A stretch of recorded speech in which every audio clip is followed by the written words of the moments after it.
Feels a little different when you're up here looking that way. But I just want to thank the Lord for his special touch. I think the enemy has really tried to hinder me from reading this tonight. I have been physically sick, and I wasn't sure even what I was going to be able to do. But in prayer, the Lord just came up close to me. And when the Lord comes and strengthens you, you just feel like I can do it. Not in anything of my own strength, but in the Lord. And it was something I felt like I ought to do. I apologize to the Georges that they've already heard it. But it's a tremendous story. I've heard it different times, and I still like it. It's a tremendous story. How many of you really feel like one single act of obedience can change everything in your life? It really can. And listening to the voice of God makes a real difference. When they were playing the offering, Go Tell It on the Mountain, I'll just testify a little minute. It took my mind back. We were new Christians. We gotten saved in November, and I think it was December we had Brother Emmett Gilbert come to the church, and he had taken lots of groups to the mission field, and he encouraged us to go. And so, we had a new baby, and he was working and different things there. But we began to pray about it. And I remember one night, and I may have shared this with you before, but one night after church, in the little church we'd gotten saved in, I felt led to just stay and pray, just to see if we could really know God's will on whether to go to Haiti or not. And I prayed. I don't know that I'd ever heard God speak to me before personally.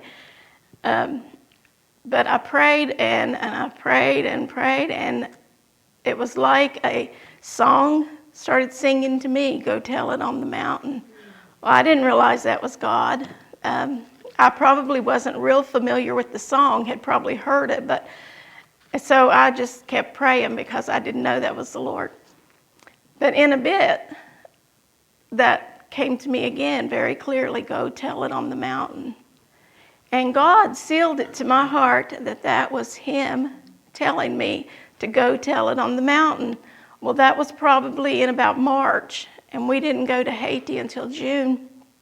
And one day while we were over there on the trip, our leader said, well, we're going to go get Aucelia today. Aucelia was a little girl that had been in the orphanage, and her mother was a witch doctor. Her mother had taken her back. And guess where Aucelia lived? She lived up in the mountains. And we walked, oh my goodness, I couldn't tell you how far that day, miles and miles up in the mountain. And we got to a stream. We were coming down a hill. Some of the Haitian boys said, we know where she lives. We'll go get her from here. And we got down into this valley-like, and there was a stream, and the Haitians started coming out of nowhere. And they would look across the stream and they would laugh at us. And they didn't know. Apparently they hadn't seen white people back in there. It was a good ways back in the mountain. And the Holy Spirit spoke to my heart because we had taken some candy and different things. And the Holy Spirit said very clearly, he said, the people on this side of the stream have food for their bodies and food for their souls. And he said the people on the other side of the stream have very little of one and none of the other. And it broke my heart. And the man that was our interpreter, he said, sister, do you have something you want to say? And you know what? God allowed me to share some of the gospel on the mountain. We had been in the mountains, and God said, go tell it on the mountain. And that was a special point in my life that I hope I never forget. If I do, would some of you all remind me now that you know it? It was just a wonderful thing. Obedience to God makes all the difference. And so I thought I would like to share a little illustrated story, but I just felt like this was what I should read tonight. So you all bear with my crackling voice. It's not very good, but it's what I have for now. The price of a coconut. Has anybody heard of Dr. Connie Palm down in Hobe Sound. I think the author of this was possibly her grandfather. I can't say for sure. I know there was some relation there because Sister Penny had it illustrated, and she had to get permission through Dr. Palm. I'm going to go right into the story rather than read you the foreword, since I took the foreword's time. On the old hillside farm where the author of this story was born and raised, money and luxuries were not so much in abundance as they seem to be with the younger generation of these days. We had to produce most of our living and were kept very busy at it. Our bread was obtained by raising our own corn and wheat, taking it to the mills and having it ground into meal and flour. Then we chopped the wood for fuel, and Mother baked our bread in the old wood stove. This was real bread, and we knew how we got it. It was cheap. The only middleman to get anything out of it was the miller, who took 1 gallon out of a bushel toll for grinding it. If we wanted candy, we made it out of sorghum molasses, which we manufactured ourselves from cane and that we had grown and ground in the old cane mill with the old gray mare as the motive power. If we wanted our candy flavored, we had peppermint growing by the old spring branch, horehound in the garden, shellbark hickory in the woods, sassafras in the fence corners, and wintergreen on the hillsides. We made our own extracts, and flavoring cost us nothing. We produced our own candies without even buying sugar to make them. Why? Money was hard to get, only 50 cents for a day of work, and a day's work was from sunrise to sunset. The days were long in summer, and this was about the only time we could get an opportunity to work for money. We boys never had money for ice cream. In fact, we had never seen such a thing. Tropical fruits such as oranges and bananas were unknown to us. Sometimes, for Christmas, we might get a pound or two of old-fashioned stick candy, lemon or peppermint. We took our eggs and butter to the old country store and traded for such things that we needed. The storekeeper would not give us money for our farm products. We had to trade it out. In this way, we bought our clothes and coffee and once in a while a pound of sugar. But most of the time, our fruits grown on our own farm and our coffee were sweetened with molasses made in our own factory. Growing up in the midst of the world would now call hardships. We were made out of something besides luxuries and something more real than paint and powder and more endurable. Through our veins rushed the heroism of producing something and beating back the wilds of the forest. Christmas was a great time with us. Many times it was celebrated with a turkey raised especially for the occasion. Sometimes a fox would get the turkey before Christmas came, and we might substitute wild rabbits or a big, fat, greasy possum. Sometimes butchering could be arranged for a few days before the holidays. Then spare ribs, backbones, sausage, the real thing, would be the order of the day. These were great days, and in the midst of them, our story begins. Grandmother came to spend Christmas with us. She had relatives in the city who were counted wealthy. They sent Grandmother a Christmas box containing many good things.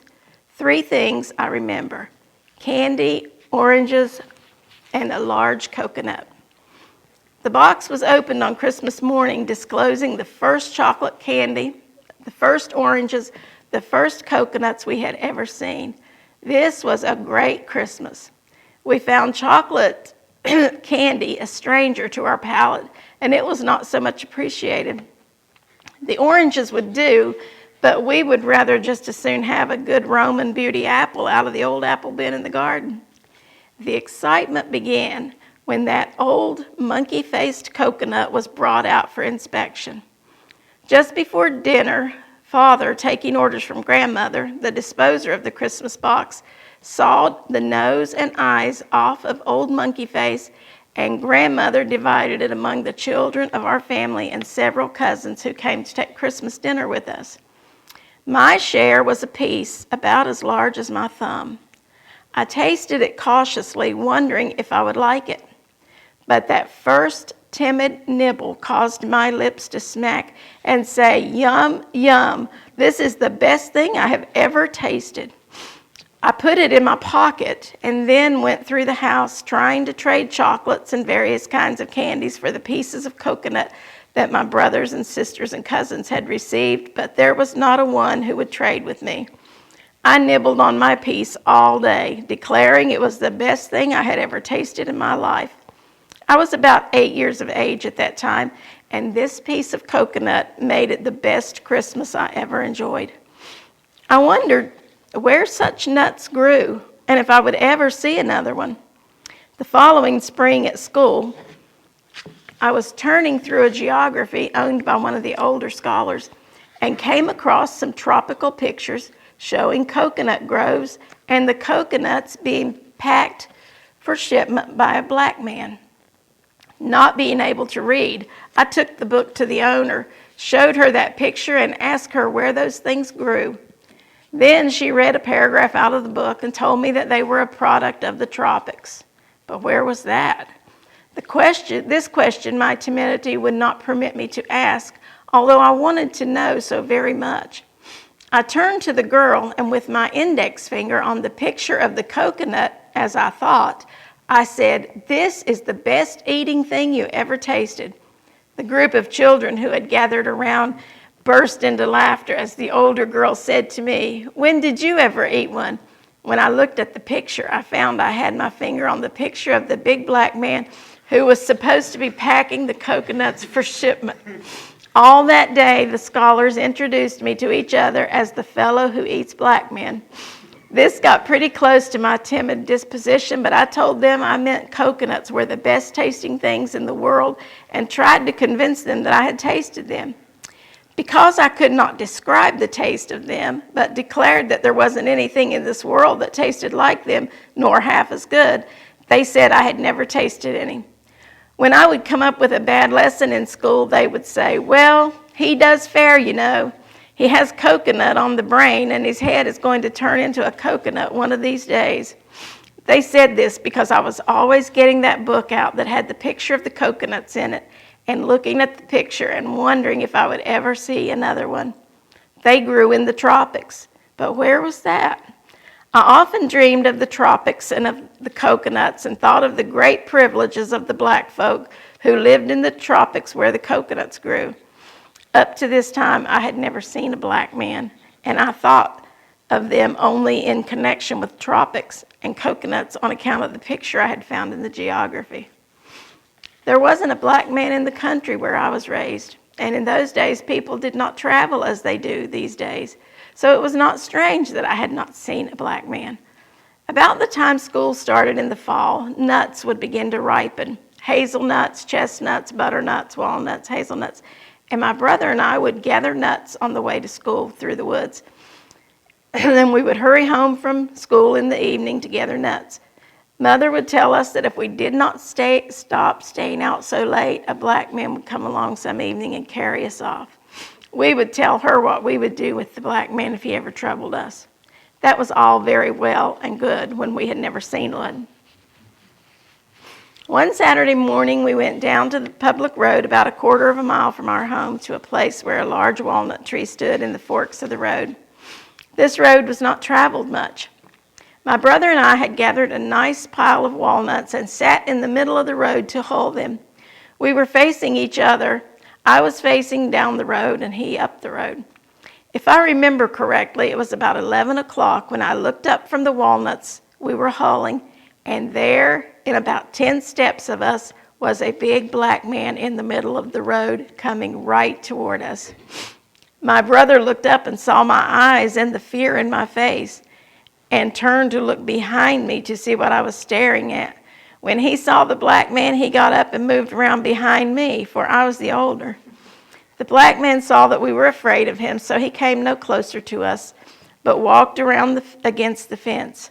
He spoke very kindly to us and asked where Mr. Rhodes lived. I finally got my speech back and told him the first house up the road, and he passed on. We vowed and declared what we would do for the black man if he ever troubled us, but this is what we did. As soon as he was around the turn of the road, only a few paces away, I jumped up to my feet with my hat in my hand and ran for home as fast as my bare feet would carry me. My brother ran after me, screaming at the top of his voice, and I outran him and was leaving him behind.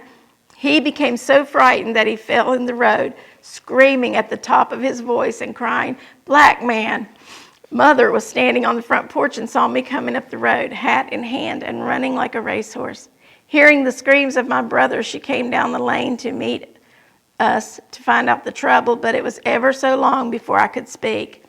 Finally, I said, "Ma'am, big black man down the road, and maybe he has brother." When Mother reached my brother, he was as pale as death and so frightened he could scarcely stand upon his feet. My first introduction to a black man was quite exciting.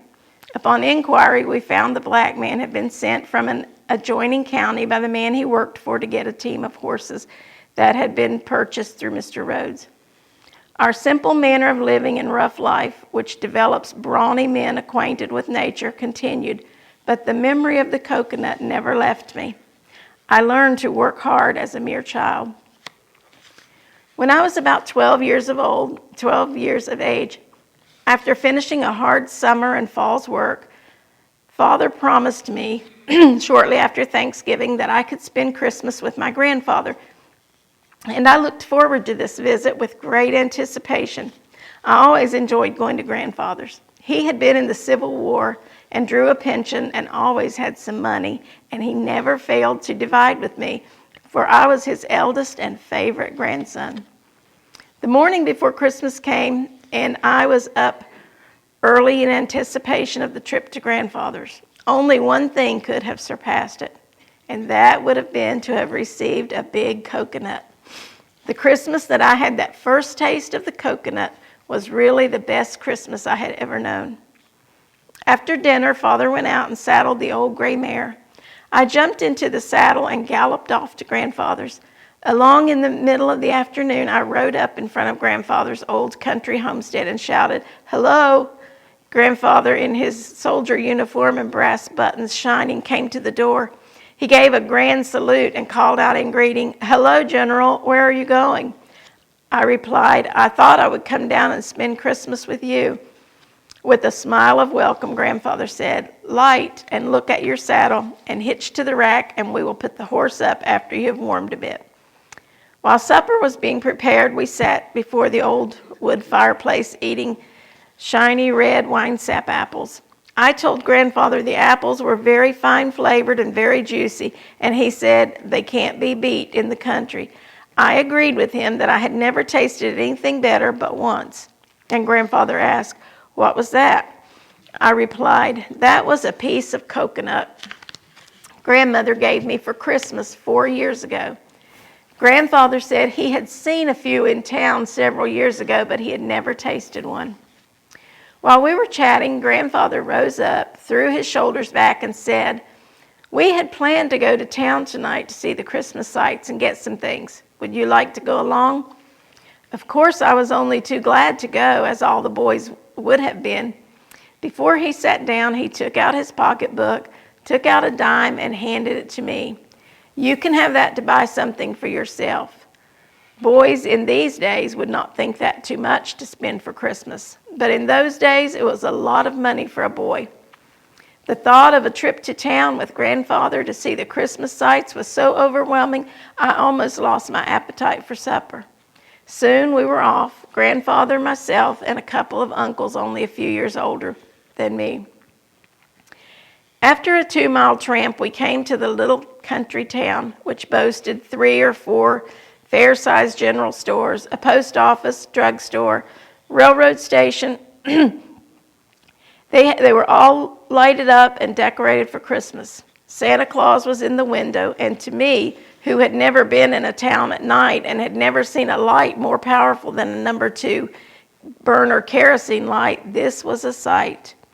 There were so many things to buy, and I had a whole dime to spend, the first dime I had ever had to spend on myself. The puzzle was, What of the many things should I buy? A present for mother, or something for mother and father both? Thus pondering, I went from store to store, and seeing so many nice things, my mind was in a whirl. What should I buy with my dime? I stopped in front of the grocery store, and looking in the window, I saw confronting me a large coconut lying on the floor, just one, and it was marked 10 cents, and I had the money. Here was my chance to have all the coconut I could eat for once. The store was full of people. I was so afraid someone would buy the coconut before I could get in and get it. I took hold of the doorknob, but it was hard to turn, and as I was trying to open the door, a voice spoke to my conscience and said, "Leave the coconut alone. Do not buy it now." I had been taught to obey the voice of conscience. I stood gazing with longing eyes at the coconut. The memory of that first taste of coconut still lingered. The pictures in the old geography of the black man packing coconuts passed through my mind, and I wondered what black man had packed that one and how he ever came to send it here. As I stood there hesitating, the voice said very distinctly and positively to leave the coconut alone, and I was afraid to disobey. I released the door and walked back to the street and began looking at the things in the drugstore windows. In the window was a small red-backed Testament. The voice said, "Go in and buy the Testament." That was also marked 10 cents. This was contrary to all human reasoning, and I could not reason it out, for I had just received a nice Bible as a birthday present, and what did I need with that little cheap Testament? But the voice had said to buy it, and I found that it always pays to obey the voice of conscience more than to obey the fleshly appetites. Here, I consider I fought one of the biggest and most important battles of my life. Finally, I stepped into the drugstore. After waiting on the crowd in the store, the clerk said to me, "What can I get for you?" "Sonny," I replied, "I guess I want one of those little Testaments." He reached over the counter, and I turned the pages, tasting the coconut all the while. At last, I dropped the dime into the hand of the clerk. He wrapped the Testament and gave it to me, saying, "I think you have bought the most profitable Christmas present in my store for a young man." I said, "I hope so," and walked out into the street, planning to go back now and take a final look at the coconut. For the dime was gone, and I was not afraid of disobeying the voice of conscience on that score. As I walked across the street, my attention was arrested by a poorly clad lad of about 8 years of age, standing in the middle of the street. His hands were full of snow with which he was pelting the passersby. I observed the crown that was about out of his hat, and the white locks were sticking out. The knees were about out of his faded overalls. That'd be okay these days. The elbows out of his overall blouse. He gave me a whack on the shoulder with his soft snowball. I spoke kindly and gently to him. He said, "You are from the country too?" I replied, "Yes." Then he told me that he had came to town to see Christmas things and that I should not leave too early, for they would have fireworks after a while, and that would be fun. He said, "We have a time on Christmas." I talked to the boy about Christmas and the Christ of Christmas. I asked him if he knew whose birthday it was, and he said he did not know it was anybody's birthday. I told him the story of the shepherds and the wise men and stirred his curiosity as deeply as I could. The voice that speaks through conscience said, "Give the Testament to the boy." I then asked the boy if he could read, and he said no, he could not. I asked if his father could read, and he said no, but mother is a good reader. I told him I had a book that would tell him all about the shepherds and the wise men and the baby in the manger, and how the baby grew and became a great man with power to open the eyes of the blind, raise the dead to life, make the sick well, and how he could make good boys out of bad boys. I handed him the little book, and it was received with eager hands, and I could see that it was prized very highly by the lad. He put it into a pocket that had no bottom in it, and it fell into the snow. He picked it up, brushed the snow off, and said, "I have a good pocket on the inside of my coat, and I will put it there."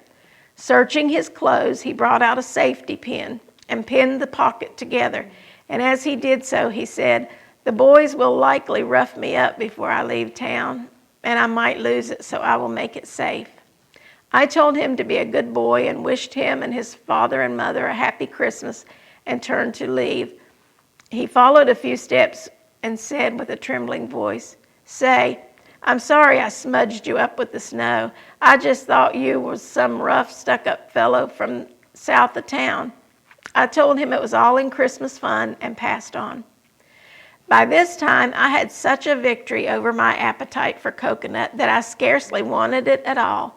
I met Grandfather and we hunted up the other boys and started for home. On the way home, the boys asked me, "What did you buy with your dime?" But I would not tell them. They offered me candy, peanuts, firecrackers, and many things if I would show them what I got with my dime. Then they accused me of losing it. All day Christmas, they tried to get out of me what I did with my dime. But they never found out and never will unless perchance they should read this story. All they could get out of me was, "This is all right what I did with my dime." Christmas passed off with a good turkey dinner. Grandfather had laid in a good supply of candy and other things, and the next morning on Christmas, I found candy and firecrackers in my boots and some nice presents. But the mystery that no one could fathom was what I had done with my dime. The day after Christmas, we went rabbit hunting in the morning, and in the afternoon, I got on the old gray mare and went home.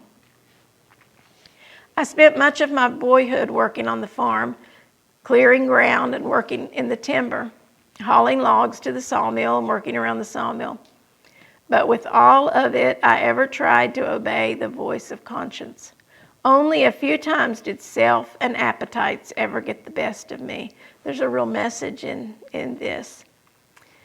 That voice that speaks to conscience kept directing me, and when I was nearly 15 years of age, I was led to repentance, and through that to accept Christ as my Savior. After that, I was converted and sanctified. This world seemed so empty to me, and everything in it seemed of such little worth. I began to look for something to live for. It was revealed unto me that the souls of men were all that would inhabit eternity, so I began to tarry much in prayer. This impression deepened on my heart, and the voice that speaks to conscience began to impress my heart and conscience that I was to give my life to the saving of men from sin and hell, to heaven and immortal glory. At about 17 or 18, I began to preach as a kind of exhorter in an old schoolhouse and wherever people would assemble. And soon revivals began to break out and souls were being saved. One weekend, I was asked to go some 18 miles northwest and fill an appointment for an old circuit rider. The people there looked rough and hard. I tried to preach or exhort or whatever it was that I did in those days, but the crowd seemed so hard. The floor of the house was smeared with tobacco juice, and there was about as many bullet holes as nails in the ceiling. As I tried to preach, I'm sure that there were more revolvers in the crowd than there were Bibles. When I was feeling that I was a complete failure, the voice that speaks to conscience impressed me to ask the people to hold up their Bibles so I could see how many were in the house. There were a few around in the Amen corner, but back in the middle of the house was a clean-faced young man who seemed to be intensely interested in what I was preaching. I noticed he held up a small testament, and immediately the voice of the conscience said, "There is the price of your coconut." Seeing no signs of conviction in the crowd, I dismissed them and made my way back through the house, speaking to them and shaking hands with them as they were lighting lanterns for the homeward journey. Finally, I came to the young man who had held up the testament, and I said to him, "Pardon a personal question, young man, but where did you get that little book that you held up tonight?" He replied, "That book has a story to it. I would not trade that book for any farm in the country." I insisted that he tell me where he got it. He said, "Some 7 years ago, I was in town one Christmas Eve, and a boy came out of the drugstore and gave me this Bible. and he told me the story of Christmas, which I had never heard before. He said, we reached home that night about midnight, and Mother read the book until almost daylight. We spent most of Christmas Day reading it, and we spent the long winter evenings reading that book. The neighbors came in to hear it read, and Mother read it over and over. One night we were reading it alone. Mother was reading the Little Testament, and Father began to cry and got on his knees by his chair and began to talk to someone. I could not understand it, and I tried to see whom he was talking to. He was looking up to the ceiling, but I could see no one. Soon he jumped to his feet and began to clap his hands and jump around the room, and there was a light on his face that I had never seen before. He grabbed Mother in his arms and kissed her and kissed me and took the book out of Mother's hand and kissed it, and he was the happiest man you ever saw. A few days later, Mother was reading, and her eyes filled with tears. And she knelt down and began to talk to someone she had read about in the book. And after a while, her face lighted up, and she began to say, "Blessed Jesus, blessed Jesus." She kissed the book and said, "Blessed book that told me of him. Now he is mine, and I know the blessed book is his." That happiness continued in our home until the day Father went to heaven shouting glory. Because the people came into our log cabin to read this book and to hear it read and to hear Father and Mother pray, this old schoolhouse has been converted into a church. It was an old abandoned schoolhouse which had been abandoned, and after it was abandoned, it became a gambling den. See the bullet holes in the ceiling? He said many of them have been plugged up to keep the wind out. It all happened because of this blessed little book. Now there are a dozen more in the community, and you will see in Sunday school in the morning that we use them. I said to him, "Young man, would you know the boy who gave you that book if you were to see him?" He said, "No, I was only 8 or 9 years of age, and I don't think he was over 14. Now I am grown, and so is he. I don't think I would know him." I said, "Take a good look at him and see if you can recognize him." He said, "Are you the fellow?" I said, "See if I am." And he turned a searching eye on my face, and he said, "Yes, you are the man, for there is the scar on your face." Then things began to happen. He grabbed me up, threw me across his shoulder, and carried me up front and laid me on the altar and kissed me many times. Then he faced the crowd. By this time, the crowd had become not a little curious at such conduct in the church. The young man turned to them and said, "This is the man that sent this little book to this community. You are all acquainted with this book. Now meet the man who gave it to me." That night, I was almost shaken to pieces and squeezed blue, and the altar was lined, and the meeting never broke up until after midnight. That was the price of a coconut. When the lad had obeyed the conscience, slayed the Goliath of appetite, and set the price of a coconut to gathering interest in the kingdom of God.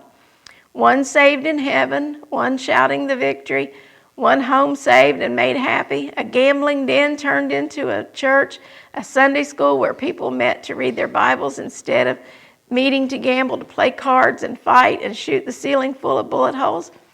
All this cost the author the self-denial of just one 10-cent coconut that he wanted so very much but hasn't wanted since. That was a glorious weekend. I spent the night in the log cabin in the home of the young man.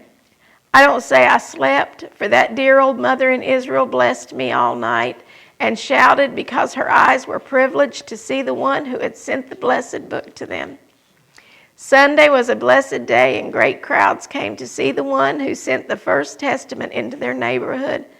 And God bless yous are running through my poor unworthy soul yet. And nobody knows when heavenly beings will stop shouting for joy. For joy shall be in heaven over one sinner that repenteth. I left that solitary neighborhood on Monday, perhaps to see it no more forever. but the price of the coconut does not end there. Some 3 or 4 years later, I decided I should go to school to study the Bible. After 2 years of honest work and close living and much saving, I had enough money to partly pay my way through school.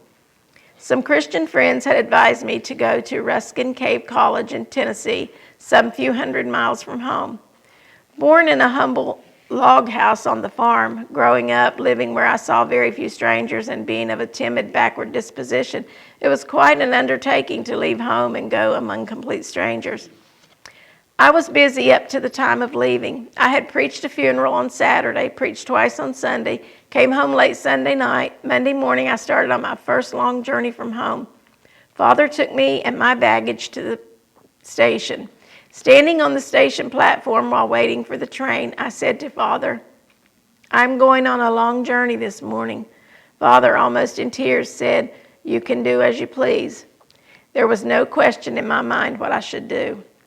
At last, the train pulled in and the conductor called all aboard. I waved goodbye to Father from the steps of the train as it moved eastward. In a few hours, we had reached Louisville, Kentucky, where I was to change trains. I had never been in a large city before. The ticket agent told me I would have to go across town to the other station.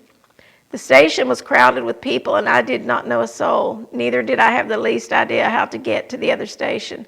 A cab driver saw my perplexity and told me he would be going over with the mails in a few minutes, and he would gladly take me and my baggage over. He was very nice to me.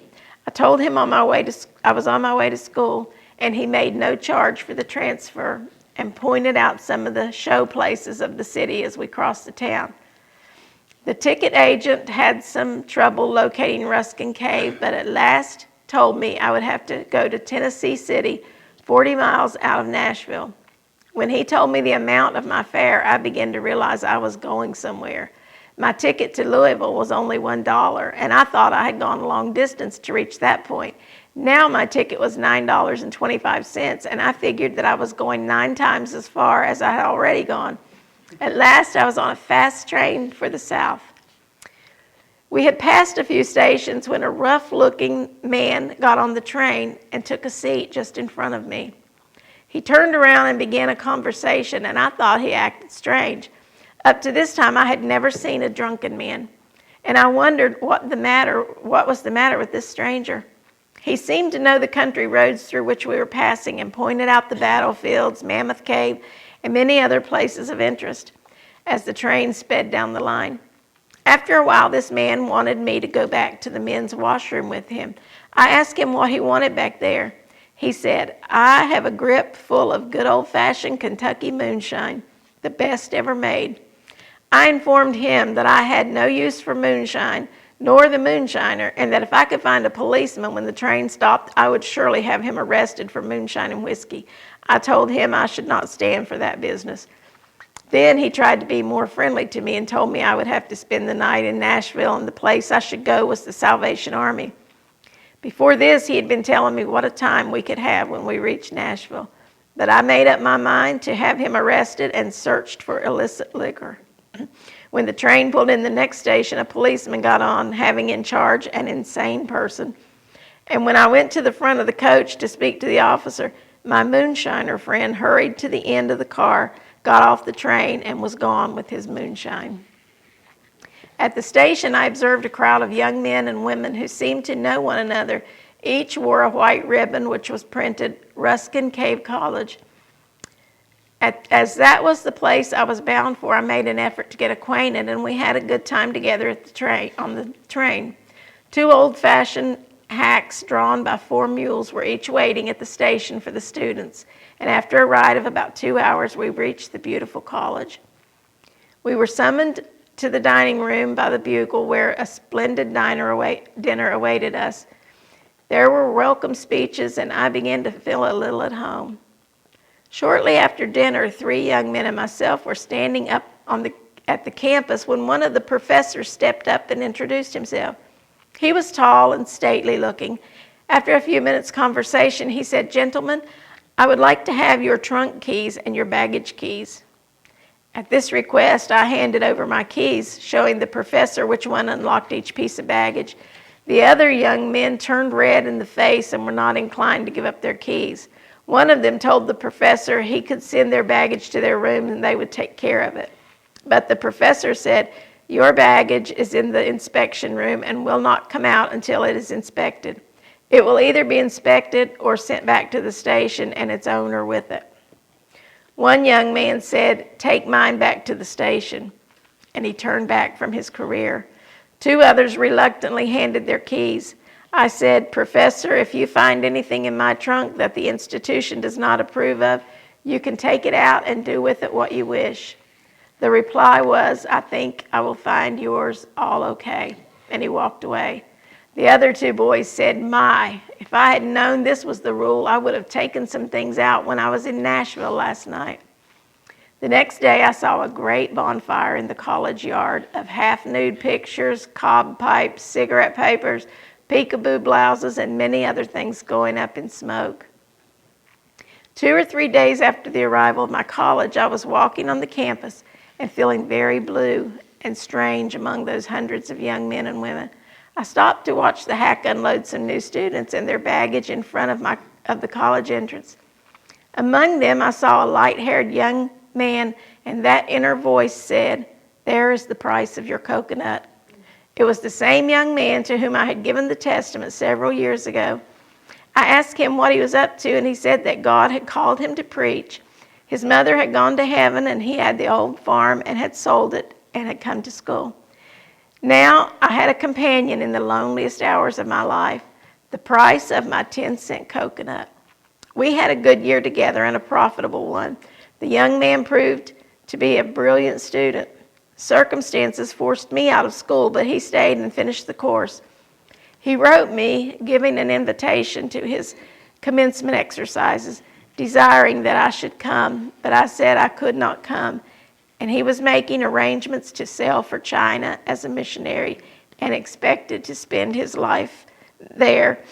Who can tell what the price of the coconut did for souls in China? Someday we will have to give an account of how we spend our nickels and dimes and dollars for self-gratification, while others are perishing for the word of life. I personally prefer to have the interest of the coconut piling up in eternity rather than the momentary gratification of my appetite. I found that adjusting myself to college life was quite different to the old country school at home. After 2 or 3 days, I began to feel as though I was not quite so much at sea. On Friday morning, the president of the college visited me in my room and informed me that I was to be the preacher for the Sunday evening service. This I tried to decline, but was informed that when told to do anything by any member of the faculty, it was to be done, and that "I can't" was not known around the college. I explained to him that I had never preached to a crowd like that, that I was accustomed to preaching to country people, and that I had not come there to preach, but to learn how to preach. He replied, "The only way to learn how to preach is to preach." He took me by the hand and said, "God bless you. We will depend on you for Sunday night." I replied, "You will be sorry." The remainder of Friday and Saturday I spent praying for a message. The student body was a select crowd from several states, and it was the opening of the school year, and many of the parents and friends of the school were present. It was a well-to-do and highly educated crowd. I had to preach to them, and there was no way out of it. Saturday night, I could scarcely sleep. Early Sunday morning, I went out in the woods and prayed and searched my Bible for a text. I told the Lord I was ready to preach anything He wanted me to preach. Finally, I heard from heaven and got my text, Matthew 7:24 through 27, about laying a good foundation. This was some relief to the strain I had been under for 2 days, but as Sunday evening drew near, I was under a heavy burden and had no desire for supper. The chapel bell began to ring, calling out the crowd that I was to preach to. I looked out the window and saw them coming from every direction. Down on my knees, I went and told the Lord that when I made my consecration, I said I would do what He wanted me to, that I didn't know I would have to preach to that kind of crowd, but that I was there and it was my appointed task and He would have to help me. When I reached the vestibule of the chapel with my Bible under my arm, it was being whispered all through the student body that young King from Indiana was the honored preacher for the evening. It was so considered because the first Sunday night of the school year, fathers and mothers and friends would be leaving for home the next day, so they would be there that evening. Several of the theological students were saying, he must be quite a preacher, or they would not put him up for such an occasion as this. This all made me wish it were their opportunity instead of my responsibility. I slipped timidly in and sat down on the front seat in the congregation. The choir was in its place. Many noted personages were on the platform. It was time for the service to begin, and the president began looking around saying, "Where is our Indiana preacher?" He soon spied me on the front seat and came down and apologized for not bringing me to the platform with him. He gave me a seat by his side, introducing me to several on the front row of the platform. The music began. I had never heard a piano before, and as for cornets, trombones, violins, the only use I had ever seen them put to was for the dance, and I was almost sure they belonged to the devil. Such music I had never heard, and the singing such as I never dreamed possible. Somebody led in prayer, and I was on my face on the floor praying for help. The offering was taken, and a beautiful young lady sang a solo, and I haven't heard her equal since. At the close of the first verse, she had the crowd out of their seats and on their tiptoes. Twice this was repeated during her song. I was feeling smaller all the time. When the song was finished and the shouts died down, the president arose to introduce the young preacher from Indiana, and he did so with the eloquence the occasion demanded. I opened my Bible to the text the Lord had given me, laid it on the stand, and was speechless. Not one word could I think of. I walked across the long platform and back to the stand, ran my hand through my hair, and the president said, "Now you can preach, King. Go at it." I threw my head back, straightened up, and went at it. I was clear out of myself. It did not seem to me as though I was on the floor. I felt as though I was standing somewhere in midair. I had a select crowd to preach to who had high ideals, and I showed them that it mattered not how high they soared in lofty ideals or eloquence, or what their achievements were in education or wealth. If they failed to dig down to the rock and place the foundation of their character where it would not slip, all their efforts would be a failure, and they would come to nothing worthwhile. Nearly everyone in the great crowd was capable of seeing, and they did see, after 3/4 of an hour of solid preaching, and the altar was full of seekers. When I had finished, the president said the message was from God, and that it was true that whatever we build on the sand of a corrupt nature and sinful, unrepentant life will not stand, and it is sure to fall sooner or later. They came to the altar from all parts of the large auditorium, and over 100 people prayed through that night. A revival started that night and ran for 2 weeks. Every student prayed through, and many that came in from the surrounding country. After this, every boy was my big brother and every girl my sister. When the school was finally organized, I was elected presiding elder over the spiritual part of the college. They had prayer meeting bands, and my business was to examine the students as to their spiritual condition and have general oversight of the religious part of the school. This made me a member of the faculty. I think this was the first and last time I ever had stage fright. When I got to an utter end of myself, Christ came in his power and moved on the whole scene, and souls went to the bottom and built on the rock. Shortly after Christmas, when my funds were running low, I informed the faculty that I might have to leave, but they informed me that they needed me, and if I left, they would feel it most keenly. And thus, by not backing out when the test came, I found my place in the college life. Back to the picture of the black man and the coconut that the school children had so much fun over because they thought I said he was the best tasting thing in the world because I had my finger on the man instead of the coconut. Who knows, but through that experience, my mind was attracted to the black and brown race, and I finally heard the faithful voice that had guided my steps faithfully so many years back call me to the black people in the West Indies.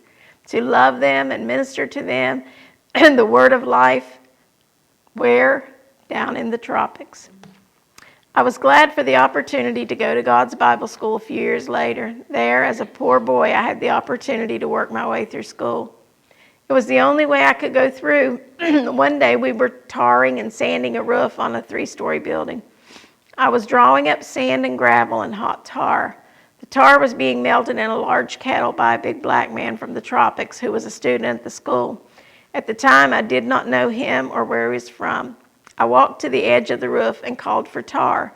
I looked down and saw the black man coming from down the walk from the dormitory in a big hurry, and his eyes resembled 2 full moons.